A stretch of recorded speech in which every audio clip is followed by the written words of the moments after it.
Problems I wanted to work for you here.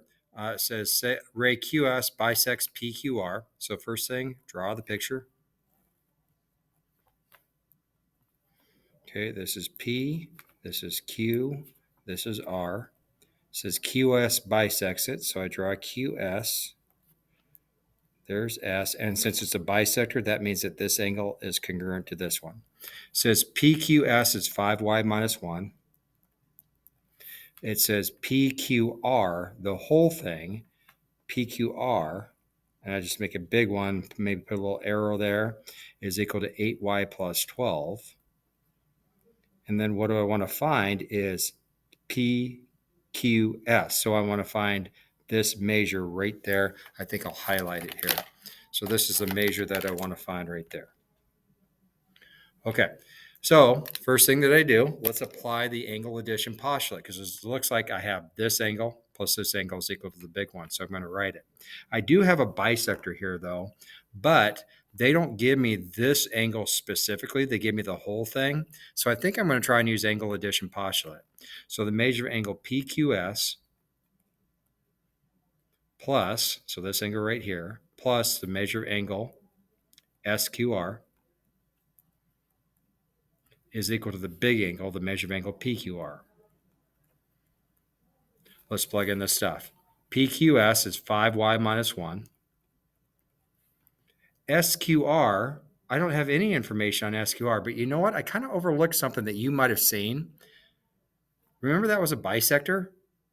So if this is 5y minus 1, couldn't this one also be called 5y minus 1? They have to be the same.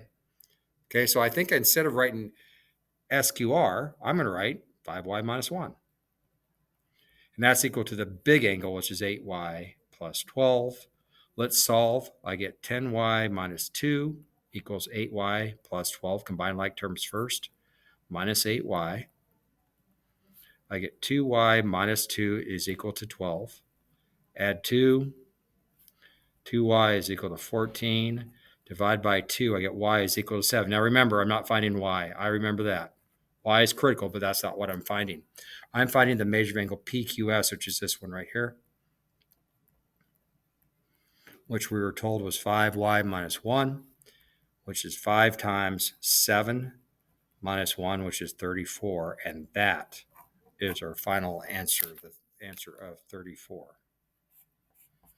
Okay, here's the next one. JK bisects LJM. Draw a picture. Any old picture, I always draw angles that look like this. I don't know how big to make it. I don't care too much. I just want to get an idea of what I'm working with because I'm just not a very visual person. LJM. JK is a bisector. It looks like we're missing a symbol there. Did you notice that? Ray JK. And it's a bisector. So I make my arc marks there to remember that those measures are equal. So there's a measure angle LJK. This one right here is negative 10x plus 3. I'll just write that right in there. Then it says KJM is equal to negative x, a lot of negative numbers, plus 21. Find the measure of LJM. Well, here, notice in this one, I have what each one is. It's an algebraic expression. The previous one, I didn't. I realized this one was 5 minus 1, but it wouldn't do me any good to set 5y minus 1 equal to 5y minus 1. However, in this one, I'm not using the segment addition postulate or the angle addition postulate. I'm using the fact that angle LJK has to be equal to the measure of angle KJM from the definition of angle bisector. Plug them in. Negative 10x plus 3 is equal to negative x plus 21. Let's add 10x to both sides. I like to work with positive numbers. 9x plus 21 minus 21 from both sides. I get negative 18 is equal to 9x. Divide by 9. I get x is equal to negative 2. Now remember, have I answered the question? I doubt it. It says to find LJM, the whole thing.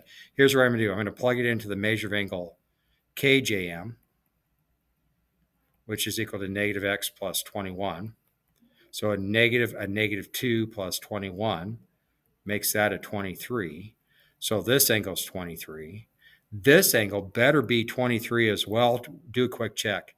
Negative 10 times negative 2 is 20 plus 3. Yep, 23.